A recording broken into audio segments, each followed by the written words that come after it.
mañana tenemos en línea telefónica para hablar, como siempre, cosas muy interesantes a nuestro amigo economista Gustavo Vélez. Hola, buenos días, Gustavo. Hola, buenos días, Juan Carlos. Bendiciones, Gustavo. Gracias por estar acá y sacar este ratito para nosotros.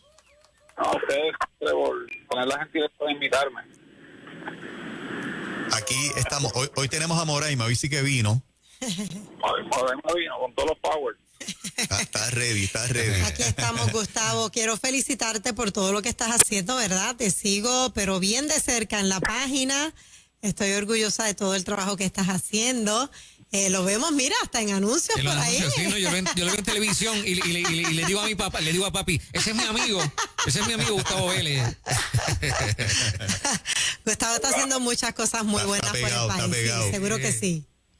Ahí vamos. Qué bueno. Gustavo, háblanos un poquito. Han estado llegando nuevos miembros a la Junta de Supervisión Fiscal y por lo menos yo, no sé cuántos puertorriqueños tengan la misma pregunta. ¿Eso es bueno para Puerto Rico o es malo? Los boricuas que estaban ahí se han ido todos, prácticamente todos, ¿no? ¿Cómo esta nueva configuración es beneficiosa o perjudicial para nosotros? Bueno, habíamos hablado en me parece que fue en la pasada intervención, Ajá. de los cambios que, no sé si cuando hablamos ya se había nominado, entiendo que no, pero yo les había adelantado a ustedes. Sí. Y, ¿verdad? Y a su público, de que iban a haber, número uno, cambios en esa junta, y que esos cambios no necesariamente iban a ser favorables para el proceso, ¿ok? Para el proceso de promesa como lo conocemos. Así que ya hay un nuevo miembro que ha generado controversia porque trabajó con una firma que había trabajado a favor de los acreedores, ¿verdad? Específicamente los de la deuda constitucional, que son lo que llaman los GOs. Y eso, ¿verdad? Es el que nombra el presidente Donald Trump, porque la ley le concede que él nombre a un miembro. Así que él sustituyó al juez Arthur González, y entonces entró Justin, no me acuerdo el apellido ahora, que entra ahora a ser el nuevo miembro. Y claramente David Skill, que ya asistía, que es un profesor de bancarrota de la Universidad de Nueva York, ya también entra como presidente. Así que la información que yo tengo es que en algún momento, antes que acabe el año, se va a reemplazar con 2 miembros adicionales, y esa junta no va a tener, me parece, el nivel de tolerancia o deferencia que tuvo la junta anterior, ¿verdad? Que habían 4 puertorriqueños. Y esa junta va a venir a acelerar las reformas estructurales y los cambios que claramente no se han podido lograr en estos 4 años. Ese es el cuadro actual. Y me parece que se perdió mucho tiempo en este proceso. Yo creo que, como hemos hablado, el gobierno le cogió el gusto a la quiebra, le cogió el gusto a no pagar y descansó en las ayudas federales y creó una especie de comodidad artificial.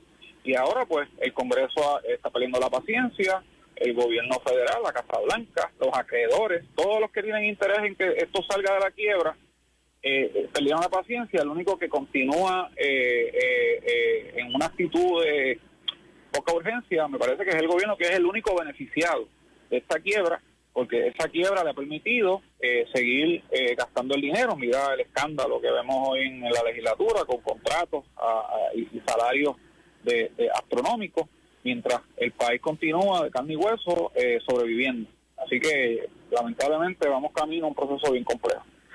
Precisamente las críticas que he escuchado, inclusive de muchos analistas, es que la Junta llegó, pero el efecto de ella en la práctica de cómo el gobierno maneja sus finanzas no ha estado del todo donde tiene que estar. Te pregunto si el hecho de que esta nueva composición de la Junta de norteamericanos, desvinculados del quehacer de Puerto Rico y desvinculados de intereses que algunos miembros de la otra Junta se podía señalar que tenían, si ponen se ponen a jugar pelota dura, si ponen la cosa difícil, no es que nos odian, no es que las tienen con Puerto Rico, te pregunto, sino que van a empezar a hacer lo que se supone que una junta de supervisión fiscal haga.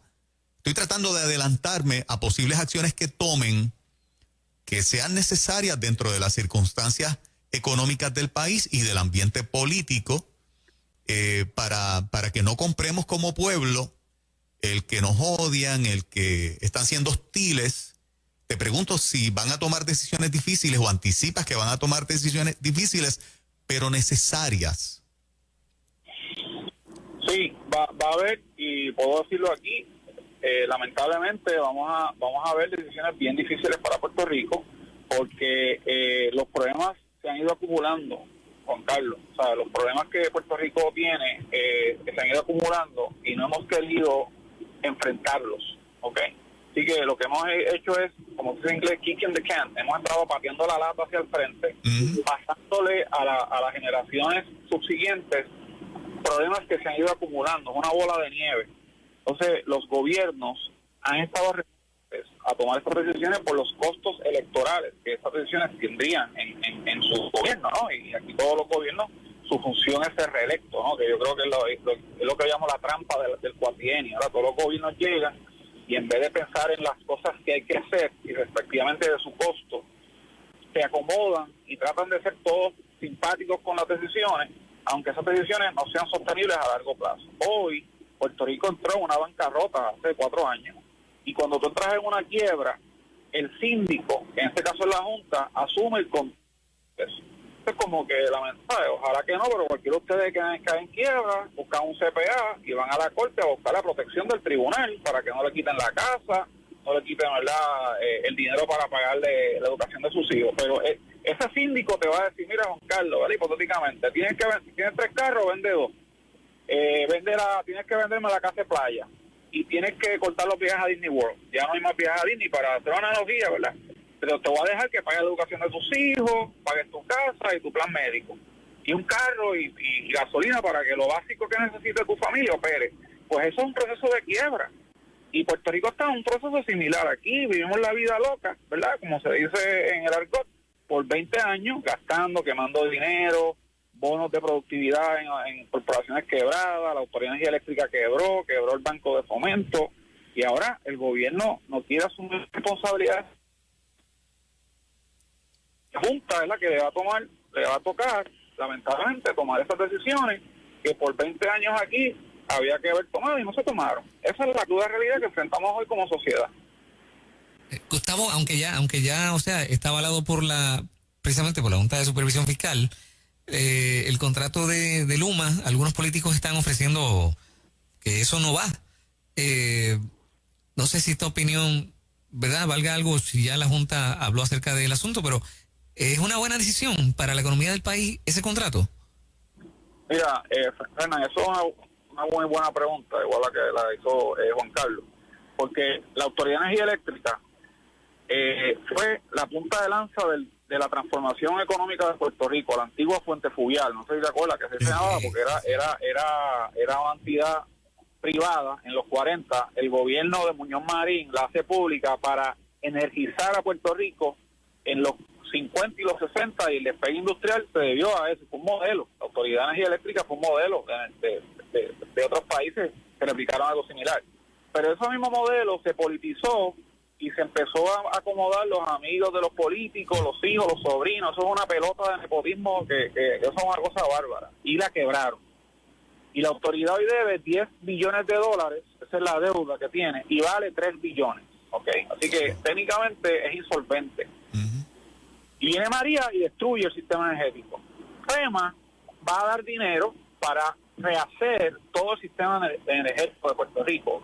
Va a inyectar $13,000 millones, que es lo que le tomaría traer a la Autoridad Eléctrica al siglo XXI para que no se vaya la luz, no se le dañe a la gente las neveras y los enseres eléctricos en sus casas, ¿verdad? Todos los días se va la luz en algún punto de Puerto Rico, porque la autoridad está inoperante a los efectos prácticos.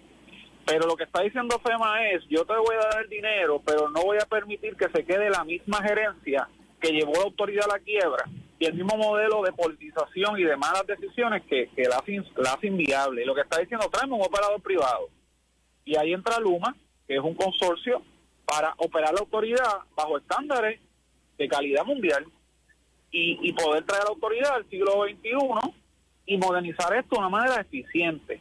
Aquí pues rápidamente han salido los políticos, los sindicatos a atacar a Luma, porque claramente les conviene dejar el modelo actual, les conviene dejar el guiso de los amigos y los aumentos de sueldo y los carteles del petróleo y toda la fiesta que ha habido allí, que la llevó a la quiebra y que hoy Puerto Rico no tiene un sistema energético confiable. Y esa es la realidad. Y me alegro ¿verdad?, que se traiga esta discusión, porque todo se ha politizado y metiéndole el cupo a la privatización.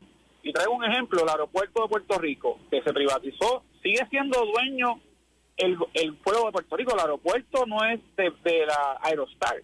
El aeropuerto es del pueblo de Puerto Rico, pero lo opera Aerostar, que es una empresa privada. El aeropuerto de hoy es bien diferente al que había antes de la privatización de la operación. Cógete la PR22, que la opera Metropista. No tiene hoyo, funciona, iluminación, todo el ornato limpio. Pues la tiene un operador privado. El Expreso sigue siendo el gobierno de Puerto Rico. La Autoridad de Energía Eléctrica no se va a vender a nadie. La autoridad sigue estando en manos del pueblo. La va a operar Luma con estándares de calidad para ver si finalmente tenemos un sistema energético digno, confiable, y podemos en algún momento transitar un modelo de energía renovable como lo tienen otros países competitivos. Esa es la realidad. Gustavo, regresando a lo que estabas hablando de la quiebra, mencionaste, por ejemplo, una familia que se va a quiebra, pues mira, ya no puede quizás ir a Disney, tiene que acortar los viajes o la casa de playa tiene que venderla.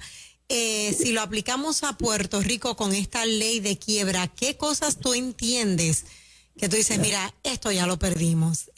No quiero sonar negativa, ¿no? Pero a nivel económico, que tú digas, si no aguantamos esto, perdemos esto, o ya lo perdimos. No sé si me hago entender. Sí, no, claro, mira, aquí se va a tratar de llevar, primero, vamos a llevarlo por partes. La deuda de 70,000 millones, que es la hipoteca que nos dejaron los malos gobiernos los últimos 20 o 30 años, esa deuda se va a llevar por lo menos a 35,000 millones. O sea, que la deuda se va a picar a la mitad.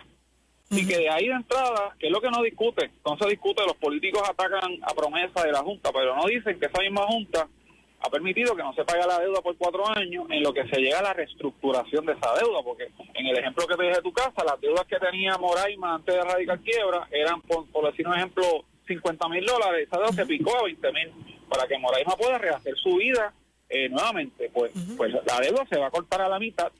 Puerto Rico pagaba $4,000 millones anuales en su deuda principal e intereses. Esa deuda tiene principal intereses, como la casa y los carros. Ese pago bajaría a $1,600 millones. Así que ya de entrada eso le da un respiro a Puerto Rico, porque esa deuda la pagamos los contribuyentes, o la pagamos nosotros cuando pagamos la tarifa de energía, porque de ahí sale para pagar la deuda de la autoridad, la tarifa del agua, los peajes. O sea, toda esa deuda, la gente cree que la paga el gobierno y que el gobierno es una cosa abstracta. Esa deuda la pagamos todos. Por eso es que digo que la quiebra tiene que ver con nosotros, porque a la larga el dueño de esa deuda somos nosotros y nuestros hijos, y el pueblo que paga contribuciones y usa los servicios. Ahora bien, ese proceso va a implicar que posiblemente, en vez de tener 140 agencias de gobierno, de las cuales la mitad posiblemente hoy no necesitemos, se bajen a, por decir un número, 50 agencias de gobierno, y que el gobierno lamentablemente tenga que salir de servicios que hoy no necesita. Traigo, por ejemplo, el Canal 6. ¿Por qué el gobierno de Puerto Rico tiene que tener una corporación ahora donde hay tantas emisoras de radio y televisión? Pues mira, dale eso a una agencia de esto, un PBS, que lo opere, y tienes que ir saliendo de cosas que no son esenciales porque quebraste, Moraima. Y eso es lo que el país no quiere entender. Vamos a tener un gobierno más pequeño, posiblemente se consolide el recinto de la universidad. No es que no va a haber una educación pública, va a haber una educación pública adaptada a la nueva realidad. Y yo soy pro Universidad de Puerto Rico, pero yo creo que 11 recintos no hacen parte de Puerto Rico hoy. Podemos tener quizás 5 recintos y que todo el mundo se consolide y la educación pueda seguir de buena calidad. Y así por el estilo, que vamos a ver es un rediseño del gobierno de Puerto Rico adaptado a la nueva realidad de la quiebra, a la nueva realidad del COVID, a la nueva realidad mundial, que es una realidad diferente a la que teníamos hace 10 años atrás. Ese es el proceso de ajuste que lamentablemente vamos como sociedad. Que podemos vivir en un país nuevo, más modesto, más adaptado a eso. Mira, sí, vamos a tener que deshacernos de algunos privilegios, algunos lujos. Y todo el mundo ha hecho los ajustes en sus casas. Yo lo he hecho en mi casa, ustedes tienen que haberlos hecho. Ya quizás no podemos fuera 10 veces al mes, cogemos 4 veces, yo no sé, pero todo el mundo se está ajustando, excepto ¿quién? Los políticos. Los políticos siguen contratando a los amigos, pagándole 5,000 pesos por servir café ahí en el Senado. Wow. Los políticos siguen contratando en cosas que no hacen falta, y todo el mundo ha hecho los ajustes, menos los políticos. Son los únicos que no han entendido, a mi juicio, lo que está pasando en Puerto Rico. Habías escrito en tu libro el último tarjetazo de que por lo menos $800 millones anuales se pagan en contratos que si se eliminaran todos es transparente, no cambia nada en Puerto Rico. ¿Eso está vigente todavía? Sí, eso sigue vigente, Juan Carlos, porque todas las agencias del gobierno tienen los servicios. Para darte un ejemplo bien claro, todas las agencias de Puerto Rico tienen casi todas abogados internos. Y tú coges una lista y vas a ver que esas mismas agencias que tienen abogados contratan bufetes externos. Te puedo hacer los cuentos también de agencias que tienen fotógrafos y servicios de, ¿verdad?, de publicidad o de comunicaciones, pero esas mismas agencias contratan servicios externos. Así que hay una duplicidad de esfuerzos. Así es. Hay agencias aquí hay edificios vacíos del propio gobierno, que son miles de edificios, ¿no? Son cosas que yo vi en el gobierno, porque yo estuve en el gobierno y yo fui asesor en Fortaleza y yo sé que está de real. Pero ese mismo gobierno contrata edificios privados, porque todo al final del día es como yo beneficio con contratos a los que me ayudan en la campaña. Pues es la realidad, los gobiernos están operando bajo un estricto marco de eficiencia, y ahí tú tienes 800 millones que puedes ahorrarte mañana si quisieras. El costo es que los amigos que te dan ayuda en la campaña, que compraron un boletito, pues eso gente va a sufrir, y ahí se altera, ¿no?, el arreglo que hay aquí, lamentablemente. Wow. Y que nadie quiere hacer el cambio. Wow. Gustavo, el tiempo nos corre a las millas. En 30 segunditos, la Junta de Control Fiscal, ¿cuándo empieza a tomar decisiones difíciles? ¿Tan pronto como enero del año que viene? ¿Están esperando que haya un nuevo gobernante? La Junta va a dar el espacio, porque la Junta, a raíz del COVID, dejó sin efecto todos los litigios y todo el proceso de ajuste de la deuda, ¿verdad? Para que la gente entienda, la Junta va a hacer lo que llama un plan de ajuste fiscal, que es cuadrar las cuentas y decir, mira, esto es así que vamos a ajustar la deuda de Puerto Rico y todo. Eso lo aprueba la Corte de Quiebra, y entonces hay que ejecutar ese plan de ajuste. Podemos decir que el nuevo gobierno va a tener posiblemente a mayo o junio para poder ejecutar el ajuste que la juez de quiebra apruebe. Aquí la clave va a ser la juez de quiebra, que es quien tiene la palabra final para darle la luz verde a estos procesos, y entonces una vez se apruebe ese plan de ajuste, el nuevo gobernador lo tiene que ejecutar. La Corte de Quiebra haya decidido, y eso pues tiene unas consecuencias jurídicas, legales, ¿verdad?, que estamos en otro nivel, pero creo que no va a haber de otra, y creo que el Congreso Federal va a condicionar muchas ayudas al gobierno de Puerto Rico si no ejecuta esta reforma. Así que ese gobierno nuevo me da pena, porque va a tener que operar con bien poco espacio, y con una rigidez impuesta por la realidad fiscal, y un nuevo, ¿verdad?, una nueva junta fiscal, como hemos discutido aquí en la intervención ahora. Y la sociedad, entender esto, ¿verdad? Yo creo que todos tenemos que remar en la misma dirección, asumir los sacrificios para salir de esta quiebra. Juan Carlos, una vez salgamos de la quiebra, hagamos todo ajuste, Puerto Rico va a ser viable. Así que yo creo que es un dolor temporero, un sacrificio temporero, como han pasado otras sociedades, para alcanzar un nivel pleno de desarrollo, calidad de vida, y que la gente no se siga yendo y los negocios prosperen y Puerto Rico pueda nuevamente ser una sociedad viable, una sociedad, ¿verdad?, que nos dé felicidad, alegría a todos. Tremendo. Gustavo, un abrazo, muchas gracias. A ustedes, un lindo abrazo, lindo día, ¿ok? Gracias igual. Bendiciones. 8:53, en breve el reto de los teólogos en lo próximo.